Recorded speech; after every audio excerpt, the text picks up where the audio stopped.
Gabriel, Amanda, Thaís, João Guilherme, Matheus, Zé. a gente vai falar sobre criatismo. Certo. A gente vai falar sobre priapismo e eu vou explicar um pouco sobre o que é. Basicamente, a ereção involuntária do pênis é acompanhada de dor e desconforto e ela geralmente acontece sem excitação. Ela tem em média uma duração de 4 horas, mas ela precisa ser tratada imediatamente, porque senão ela pode causar alguns danos no tecido peniano. Mais comum em crianças de 5 a 10 anos, em homens de 20 a 50, e ela ocorre basicamente porque falta o esvaziamento dos corpos cavernosos do pênis. Antes de começar a explicar como que é o priapismo, é importante saber como que funciona normalmente a ereção peniana. Para isso eu vou falar um pouco primeiro quais são a parte da anatomia do pênis que está relacionada com a ereção. Basicamente o pênis ele é formado por 3 corpos cilíndricos. Esses 2 maiores são chamados de corpos cavernosos. Esse menorzinho de corpo esponjoso, que dentro dele tem a uretra. E dentro deles, não sei se pode ver, mas tem tipo buraquinhos, que são chamados de espaços cavernosos, que é onde permanecem veias, artérias e nervos. Pode passar? Aqui tem uma imagem ilustrativa de como que é, onde se passa as artérias, na outra tinha os nervos. Aqui eu vou falar um pouquinho mais pra frente, pode um pouquinho. Então, a ereção peniana ela acontece de 2 formas. Você tem através de estímulo, primeiro, o auditivo, o olfativo, visual, também tem o psicológico e imaginário. Que acontece da seguinte maneira: você tem o cérebro recebendo esse tipo de estímulo, que basicamente vai enviar um sinal direto para a nossa medula espinhal, mais ou menos na parte sacral. Então, nisso, vai ter uma ativação dos neurônios parasimpáticos dessa região, que eles vão liberar dentro das nossas artérias os neurotransmissores. Dentro deles tem o mais importante, que é o acetilcolina, que quando ele percorre nas veias até o nosso pênis, ele vai, com o contato das células dessa região, liberar um chamado óxido nítrico, que basicamente é um composto que vai causar a vasodilatação. E isso ocorre, e assim que funciona a ereção peniana. E você tem a segunda maneira, que é o estímulo tático, basicamente com o contato da nossa pelve, você tem uma inervação aferente, que é basicamente uma transmissão de sinais dos nervos até a nossa medula espinhal, que vai acontecer o mesmo processo. Você vai ter a ativação dos neurônios parasimpáticos, neurotransmissores para fazer a nossa veia, a acetilcolina liberada, que libera o ácido nítrico, e a vasodilatação. E também tem o fenômeno do pênis ele se manter ereto, certo? Isso ocorre porque quando você tem a vasodilatação, o tecido dos corpos, que é formado por um tecido chamado músculo liso, e como ele está dilatado, ele vai meio que comprimir as veias. Pode voltar um pouquinho? Pode. Junto do músculo liso vai ter também 2 músculos, desses 2, que é o músculo esponjoso e o músculo isquio cavernoso, que eles vão basicamente comprimir, apertar as veias e assim dificultar a saída do sangue. Então com isso você tem direto pro corpo. Pode passar. E esse basicamente, o pênis ele vai acabar voltando à sua forma normal, perder essa rigidez, com o perco do estímulo ou então com a liberação do sêmen. Bom, em relação ao estilo de priapismo, nós temos 2, que seria o isquêmico e o não isquêmico. Em relação ao isquêmico, ele é considerado de baixo fluxo porque o sangue ele não consegue fazer o contorno normalmente. Então, acaba faltando oxigênio naquela região.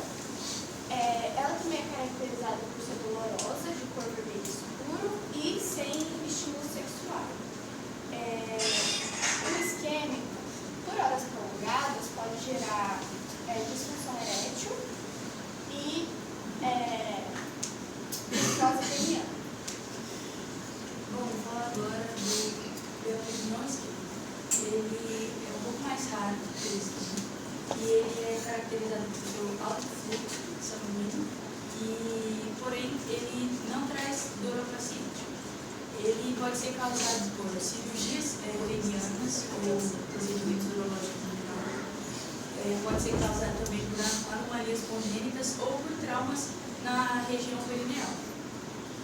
traumas, por exemplo, uma batida, como a que o professor, né, falou, a dele é bem grave, mas uma batida qualquer, ou então uma queda de bicicleta pode causar um priapismo não isquêmico.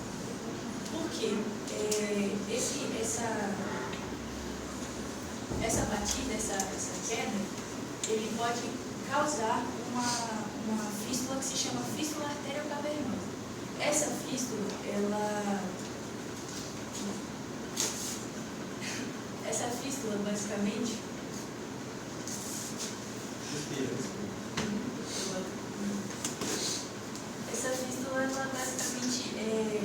não deixa o sangue ter seu fluxo para fora do corpo cavernoso normalmente.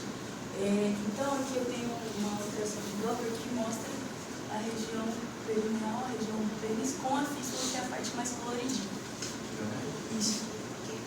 Do corpo cavernoso, que era para o sangue ir para a periferia desse corpo cavernoso, ele acaba já pegando também um atalho para sair do corpo cavernoso. Exatamente.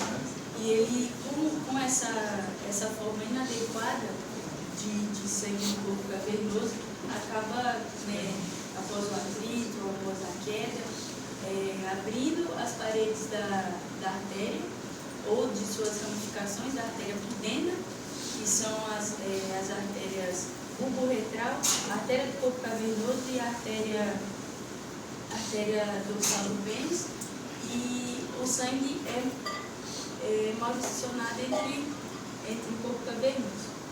A sua ereção é por mais de 4 horas, ou por meio ali de 4 horas, sem dor, de gasometria normal e de pH normal também.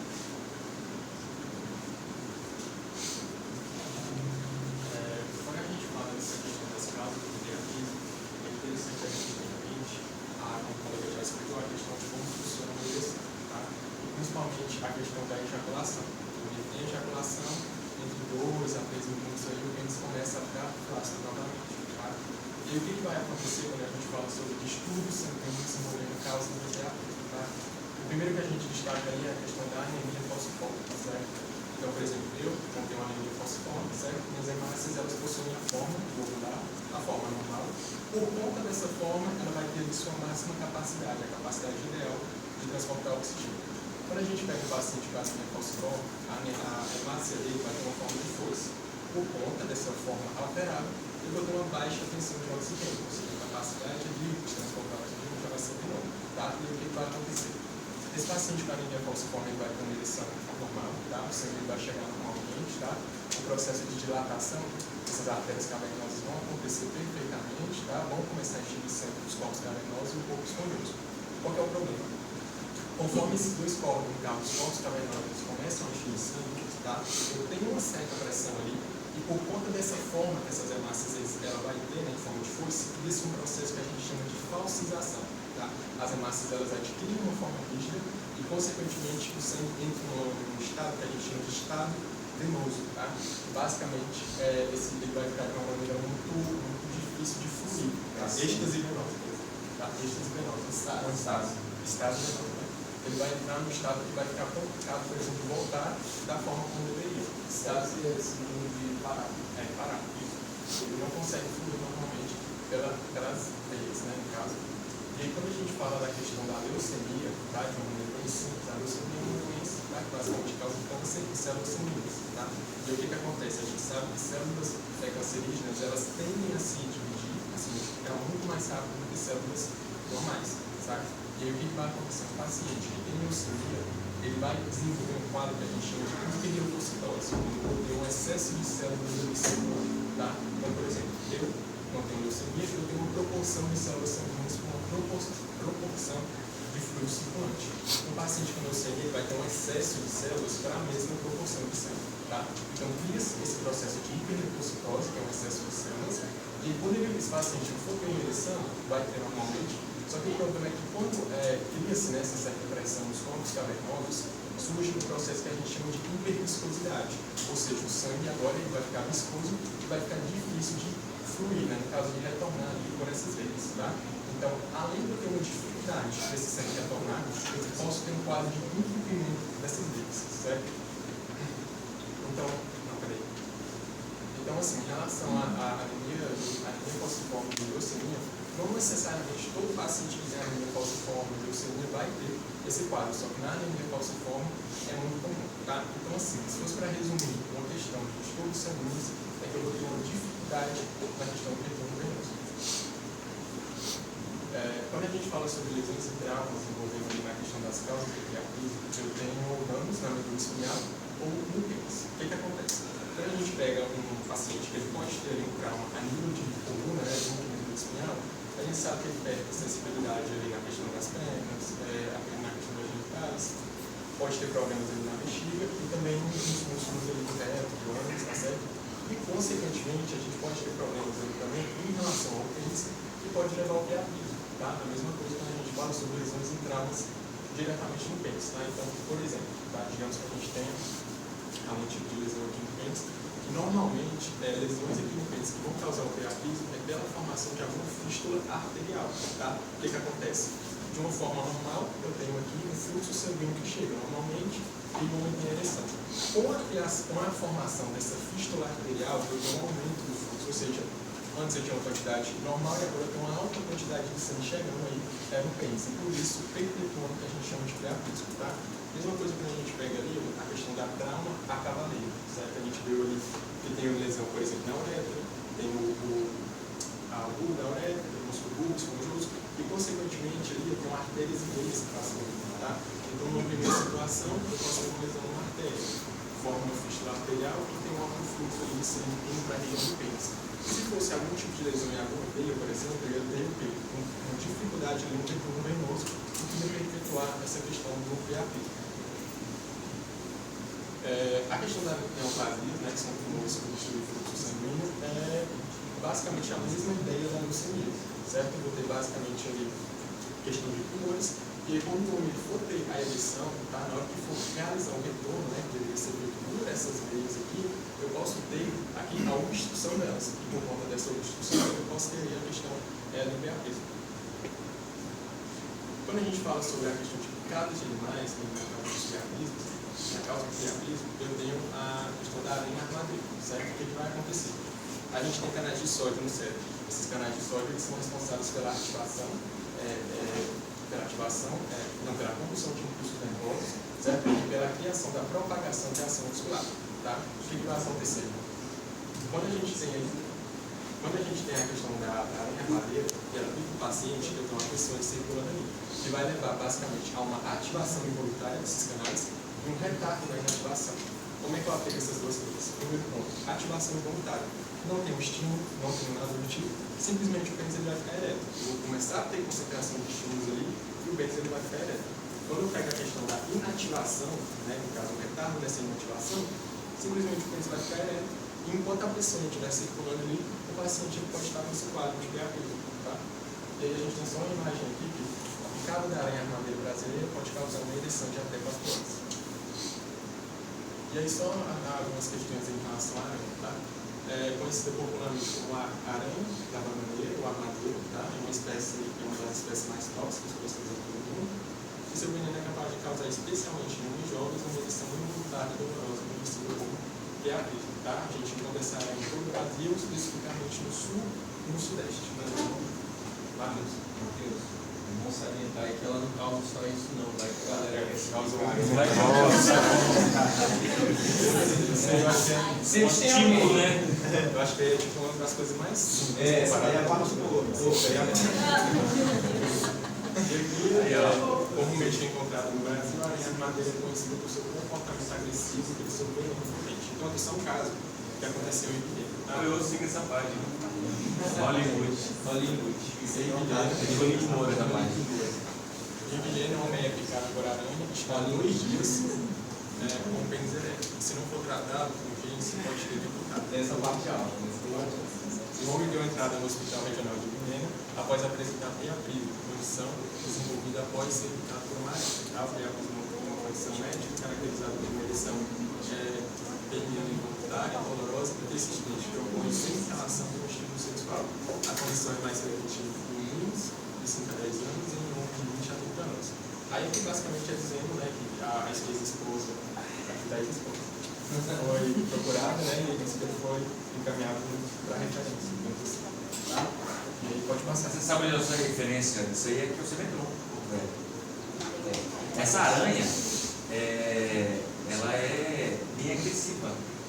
Ela é armadeira e ela vem pra cima quando ela se sente ameaçada. Lá na minha cidade a gente tem dela, só que eu nunca vi um caso desse. Não? Nunca ouvi falar. Vocês viram as É que o imagens pessoal aí fala levantando as muito. patinhas?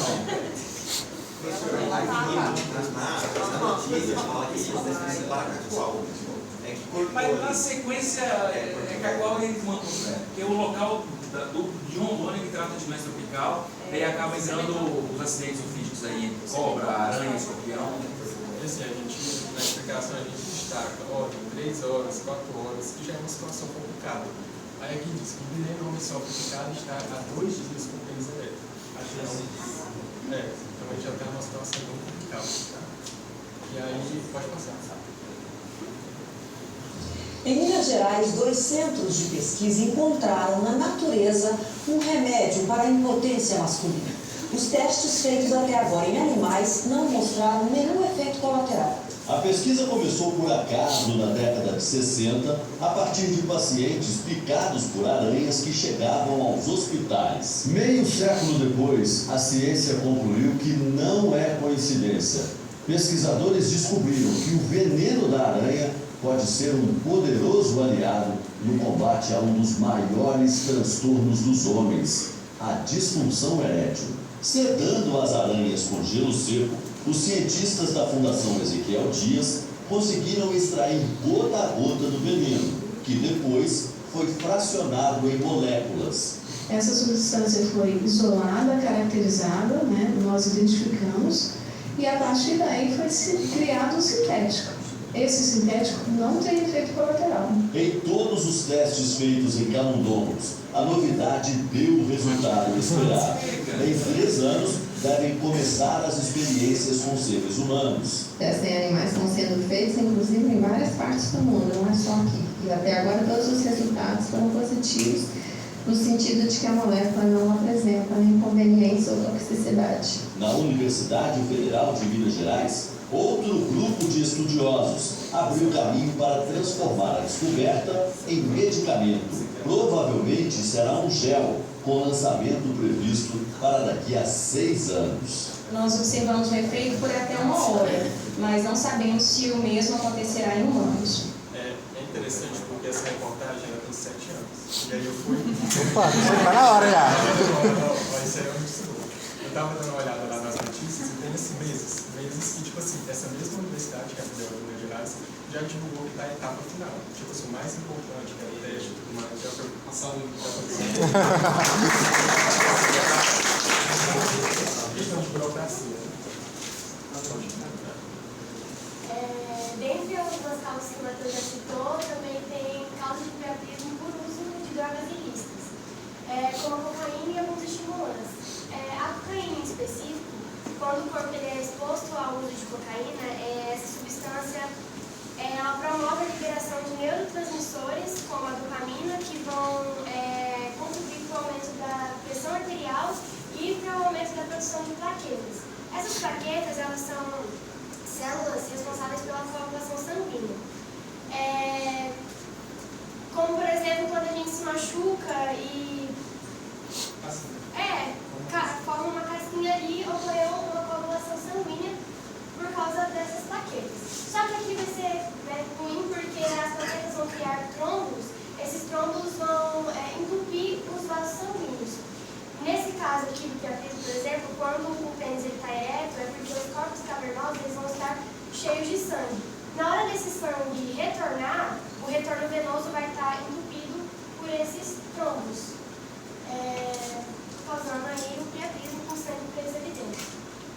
As causas idiopáticas, basicamente, 33% dos casos são causas idiopáticas, que são causas espontâneas, que não tem uma explicação ali, não sabe o porquê desse homem ter priapismo. Algumas também das causas do priapismo são por causa de medicamentos para a disfunção erétil, como as injeções para a disfunção erétil. Essas injeções elas servem para relaxar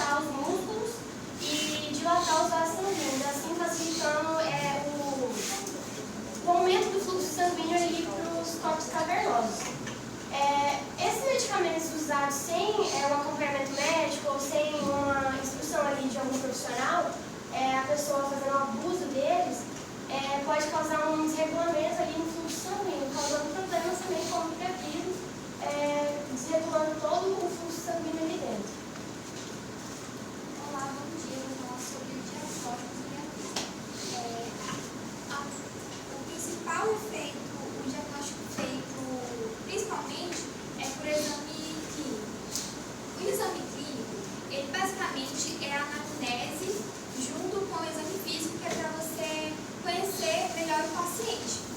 A gasometria peniana é um teste de laboratório que mede a quantidade de gases no sangue do pênis, que permite nos determinar se o priapismo ele é isquêmico ou não. Os exames de sangue para verificar condições como leucemia ou anemia falciforme. Os exames complementares, como Doppler do pênis e arteriografia, é para investigar a causa. O Doppler do pênis é uma alteração que avalia o fluxo sanguíneo do pênis, ajudando a diagnosticar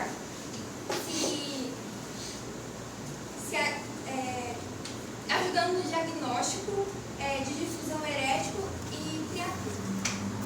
E a arteriografia é um exame radiológico constante que permite visualizar as artérias, assim tratando o priapismo. Eu vou falar um pouco agora do tratamento do não isquêmico e do isquêmico. Eu vou começar do não isquêmico, que é o mais raro que acontecer. Normalmente o corpo resolve ele de forma espontânea, de forma natural. Mas quando isso não acontece, aí é adotado processo como a embolização. O que é a embolização? Por meio do exame de imagem, eles veem qual que é os vasos sanguíneos que estão mandando o fluxo de sangue para o pênis. E daí eles bloqueiam esses vasos, possibilitando a oxigenação e a circulação normal ali. Agora vamos para o isquêmico, que é o mais comum e o mais prejudicial. Primeiro acontece com medicação, para anestesia no pênis e usa substância vasoconstritora, como a adrenalina, por exemplo, que ela serve para estreitar o vaso sanguíneo e possibilitar também uma normalização ali. Quando isso não acontece, é feita a punção, que é igual aqui na imagem. É usado seringa para drenar o sangue que está preso no corpo cavernoso. E após essa drenagem do sangue, também lava o corpo cavernoso com uma substância vasoconstritora, para poder estreitar e tentar normalizar. Quando não consegue essa normalização, aí vai para as técnicas mais invasivas, que é a cirurgia, chamada de shunt. O shunt tem o distal e o proximal. Vou começar falando do distal. O shunt distal, ele tem dois tipos também. Enquanto aqui, igual o Matheus falou, uma fístula causa o não isquêmico, aqui no isquêmico, a fístula ela pode ser a solução. O shunt distal, ele vai fazer uma fístula uma fístula controlada. Ele vai fazer uma fístula entre o corpo cavernoso para o corpo esponjoso. O corpo esponjoso, ele é mais vascularizado. Aí é possível fazer uma oxigenação melhor do sangue que está preso e também o retorno dele. Tem também o shunt distal, que é feito na glande do pênis. É uma fístula que é feita na glande do pênis. Vai ter até um vídeo ali depois, que daí faz a drenagem por meio do corte ali na glande do pênis. Se nenhuma desses dá certo, aí vai para o shunt aproximal, que é na teoria eles falam que é o mais invasivo de todos. E daí ele vai fazer uma ligação do corpo cavernoso com alguma artéria, para tentar fazer essa drenagem aí do pênis. E principalmente no shunt aproximal, como também no distal também tem, só que é menos o caso, quando a pessoa faz a cirurgia, é preciso colocar uma prótese peniana, para poder ter uma relação sexual depois. Agora eu vou passar um vídeo. First, a ring block was placed to minimize anesthetic requirements. Rapidinho, gente. O vídeo foi um trabalho gigantesco para poder traduzir ele, que eu só achei em inglês. Então, se tiver alguma coisinha ali meio diferente, eu acho que vocês vão conseguir entender, mas a explicação do médico em português eu não encontrei. First, a ring block was placed to minimize anesthetic requirements. The dorsal penile nerves run at 10 and 2 o'clock along the dorsal surface of the penis, having emerged from beneath the pubic bone, and can be accessed by separate insertions or one puncture with a needle in the midline. Some prefer separate insertions due to concerns about the dorsal penile artery. The needle is inserted in the midline just below the pubic bone. The principle here is to place a small amount of local anesthetic in proximity to the nerve by gently sweeping the tip of the needle back past the likely location and infiltrating as you draw This is repeated on both sides. It is important to aspirate on first inserting the needle to avoid inadvertent central administration of local anaesthetic with potentially catastrophic cardiac consequences. I always complete a penile block by placing to the ventral ring block, as the area around the frenulum has distinct nerves running up the ventral surface of the penis, and these will not be reached by the dorsal block. We proceed now to the T-shunt itself. The T-shunt is a form of distal shunt procedure described alongside Eberhage and Winter shunts.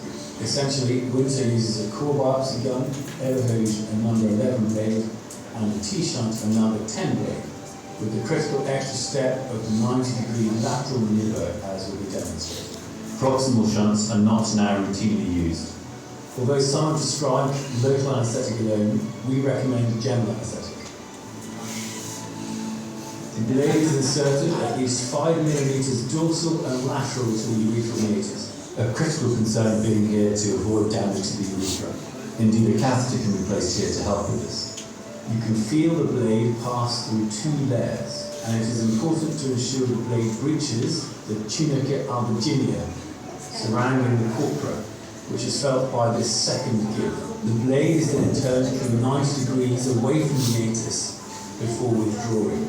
As can be seen by the initial flow of dark blood, there has clearly been low flow congestion here. Encouragingly, there has been immediate detumescence. The penis is milked to ensure that blood and clots are evacuated. The corpora is then flushed with 20 ml of saline to wash out any remaining clots. This can be repeated several times as needed, although care should be taken to avoid excessive milking of the penis, as much blood can be lost in this way.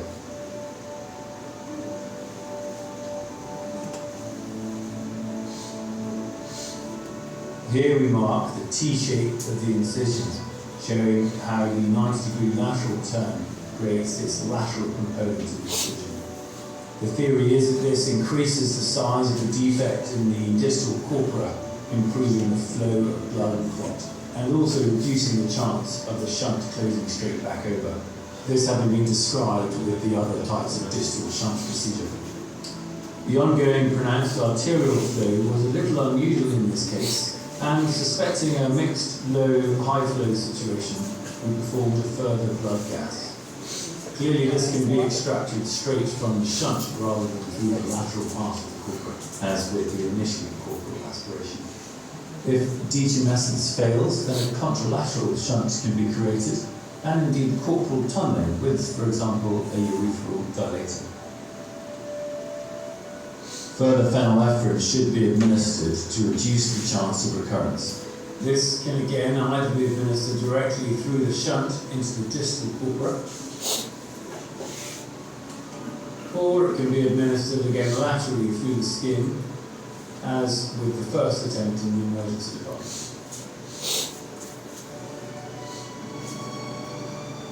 The T-shaped wound is now closed with fluorolipid. A tourniquet could be used here, but actually finger and thumb compressing the corpora below the glands should suffice. As the compression is released, of course, congested blood flows forth again until the wound is closed. Additional sutures are placed until gradually the bleeding becomes less pronounced and the wound is watertight.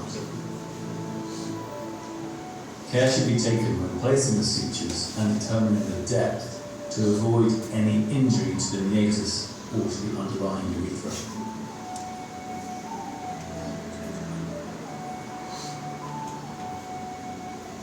In this case, 4 interrupted sutures along the T-shaped wound were sufficient to stop the bleeding.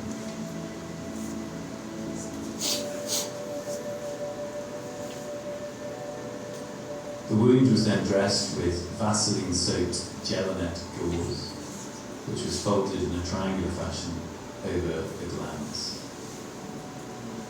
And the glands then wrapped with a non-Raytec dressing gauze.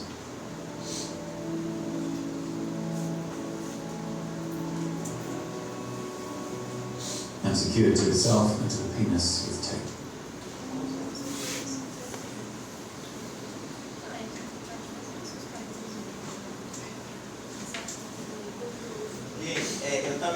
falar. Quando o priapismo não isquêmico é causado por uma fístula, tem a embolização, só que em outro tratamento. É a embolização da fístula. O que é a embolização da fístula? É usado mini esferas metálicas com o nome de microcubes, que no local onde tem aquela conexão que não deveria existir, essas mini esferas metálicas vão entrar e vão cobrir essa fístula, vão cobrir aquela ligação que não deveria existir, deixando um fluxo normal ali.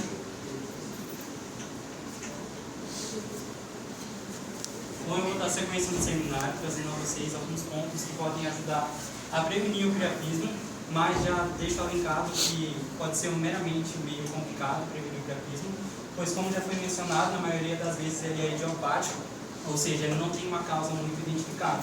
Mas vamos lá. Bom, a maioria dos casos de priapismo eles estão relacionados ao uso exacerbado de produtos derivados do tabagismo, que são aqueles que possuem tabaco, como por exemplo o cigarro. Bom, o uso do tabaco ele pode comprometer a circulação sanguínea, que vai desencadear uma condição chamada de vasoconstrição, que no termo menos técnico seria basicamente o estreitamento dos vasos. Com esse estreitamento, o sangue para passar ali, os vasos, ele vai ficar um pouco complicado, meio difícil, deixando um ambiente propício para desencadear o priapismo. E também algo que não é muito comentado, mas que ocorre bastante, é pela desidratação.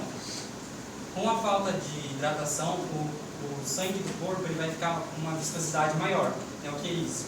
No caso, ele vai ficar um pouco mais espesso. E quando ele chegar na região do pênis, ali pode resultar num acúmulo, e esse acúmulo vai dificultar o esvaziamento dos corpos cavernosos, ocasionando assim no priapismo. Então, né, para evitar essa condição, bebam bastante água para não passar pelo processo do vídeo anterior. Bom, também mais um método preventivo mais adequado é fazer acompanhamento médico regular, porque só ali a gente vai conseguir identificar precocemente se há fatores de risco, né? Pois há pessoas que possuem problemas adicionais respiratórios, como por exemplo a apneia do sono ou também a asma, que isso pode levar a uma outra condição denominada através da hipóxia, que é a baixa oxigenação do sangue, levando a pessoa a sofrer crises de priapismo. E que é bom a gente falar também que o priapismo ele é um caso raro, tem menos de 150 mil casos no Brasil. Vou fazer uma pesquisa aqui. Quem já teve priapismo, levanta a mão. É um caso bem raro que aconteceu.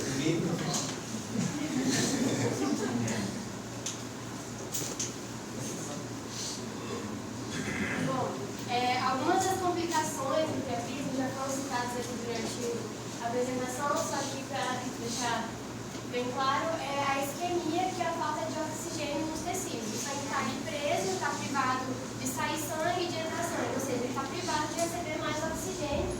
E também a coagulação sanguínea, que também já foi citada. Bom, o sangue ele está parado, ele vai coagular ali. E também tem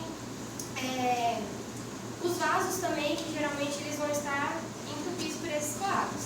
Na pior das hipóteses, a gangrena, que é a morte do tecido periano. Quando esse tecido ele morre, ele vai passar por um processo de putrefação, que é basicamente o tecido ali vai apodrecer. As maiores consequências obviamente, a impotência permanente do órgão ali daquele homem. Castração. Aqui eu trouxe para vocês um exemplo do corte coronal aqui do pênis. Aqui são os corpos cavernosos, quando o pênis está flácido, e ali, quando o pênis está ereto, os corpos cavernosos vão estar cheios de sangue. Aqui eu trouxe também um exemplo da trombose, que é os trombos causados pelos coágulos. Aqui é o fluxo sanguíneo normal. Olha que interessante, né? Os corpos cavernosos aqui não estão cheios, né? Aqui eles estão cheios. Homens, né? A gente tem dificuldade em urinar com o pênis ereto, porque comprime a uretra. Não vai. Não acesso, né? Mas comprime a uretra, tanto que a gente não consegue urinar. Depois do ato sexual, passa um tempo, aí ele começa a diminuir o tamanho, libera a uretra novamente para urinar. Isso.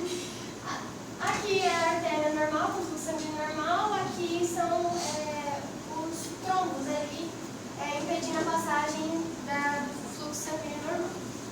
E aqui eu trouxe uma imagem Traumatizante. de um pênis luminoso, ele trepou ali a parte, e aqui é só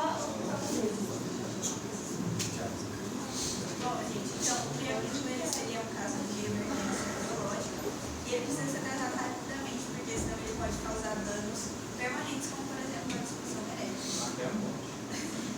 E ele precisa ser tratado rapidamente e é importante que procurar atenção. E a gente trouxe também um caso clínico, um calato, paciente de 32 anos, sexo masculino, previamente rígido, transferido para serviço de urologia do Hospital Universitário de Rio Grande, Mato Grosso, com história de priapismo como um dia de evolução. O paciente deveria ter feito uso de cocaína 6 horas antes de apresentar ereção persistente. No momento de admissão, estava em bom estado geral, estava hemodinamicamente, significa que a pressão arterial e os batimentos cardíacos dele estavam normais, com muita dor e ereção plena do pênis há mais de 4 horas. No atendimento inicial, realizou-se o gasômetro do sangue para ver se o gás carbônico e o oxigênio do sangue estava normal, que revelou hipoxia, que é a falta de oxigênio no sangue, hipercapnia, que é o excesso de gás carbônico, e acidose do sangue, que é a diminuição do pH. Características venosas com hipótese diagnóstica de priapismo de baixo fluxo. O paciente foi submetido a sondagem vesical de demora e drenagem do priapismo com técnica estéreo através de funções laterais dos corpos cavernosos, utilizando catéter agulhado tipo Scal, calibre 19G, seguido de lavagem com soro fisiológico 0,9% e epinefrina 1 para 500 kg, com bom resultado. Realizado curativo compressivo medicado com clorazepam, que é um ansiolítico e com 3 ml de soro fisiológico 0,9%. No dia seguinte ao procedimento, houve melhor do quadro clínico, já não havendo mais o priapismo. Sedativo. No segmento ambulatorial, o paciente relatava ereção peniana normal. E aqui são alguns termos que ao longo do texto eu fui explicando, como hipoxia, hipercapnia, acidose. Ele teve uma melhora no quadro dele, ou seja, não precisou fazer nenhum procedimento invasivo, como o Rodrigo havia falado, somente a primeira admissão com o remédio e o exame foi um caso isquêmico.